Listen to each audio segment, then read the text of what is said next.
The budget has always been, probably always will be, a big event in our wonderful world of financial services.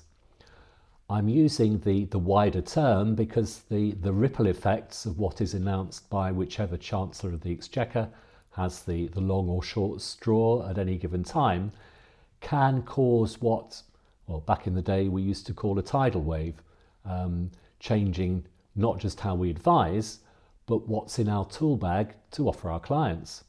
It can overnight make some of the types of investment that we offer obsolete, perhaps make them better value, or maybe invent new ones. Or, as is often the case, prompt the backroom boys in investment and pension companies to come up with new ideas and solutions, which quickly become the norm, until they too are disappeared by a later incumbent of number 11. Now, back in the pre-internet day, those backroom boys would pull all-nighters, poring over the detail to get their budget and tax guides to print and in the post out to us all by the next day if possible. Now it's the rush to get the first email or webinar out from the comfort of their own kitchen tables in most cases. So, as there's probably not much left to say about the budget to come, and there will shortly be an awful lot to say about the one that will have just been, it may be, I thought, interesting to remember some of the many that stand out in, well, certainly my memory, since I've been in this business of finance.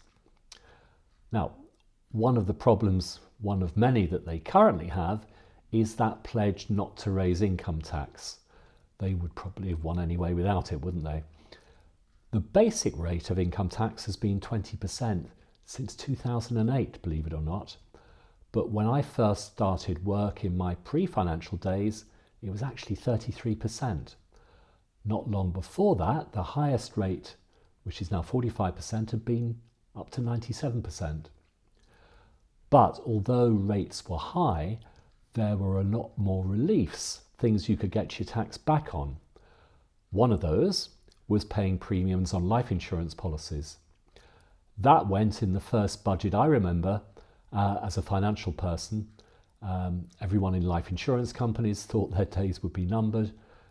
Some of the savings plans, which had actually been put together artificially to take advantage of this, did go.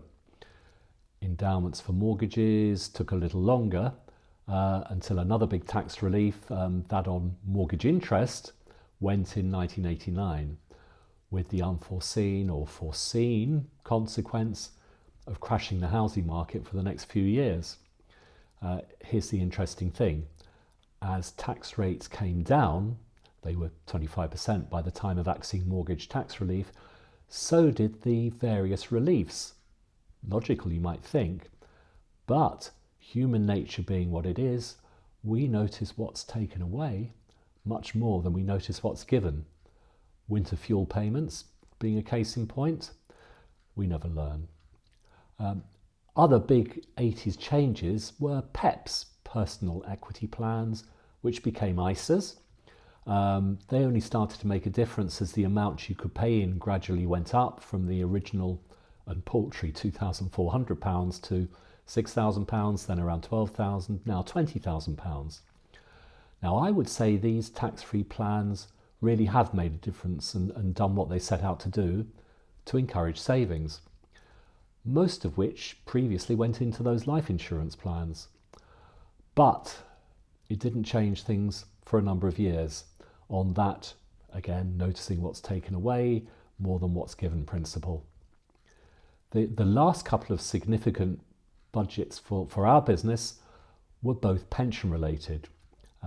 We had Gordon Brown's pension simplification in 2006, which didn't actually simplify anything and didn't really encourage much in the way of extra pension saving. In fact, various other stuff he did effectively saw off final salary pensions with many further consequences. Well then, 2015, George Osborne's Pension Freedoms. Now that budget made a big difference, actually changed the way we advised on pensions, saw off annuities for 10 years or so, made pensions free of inheritance tax. Happy days until now.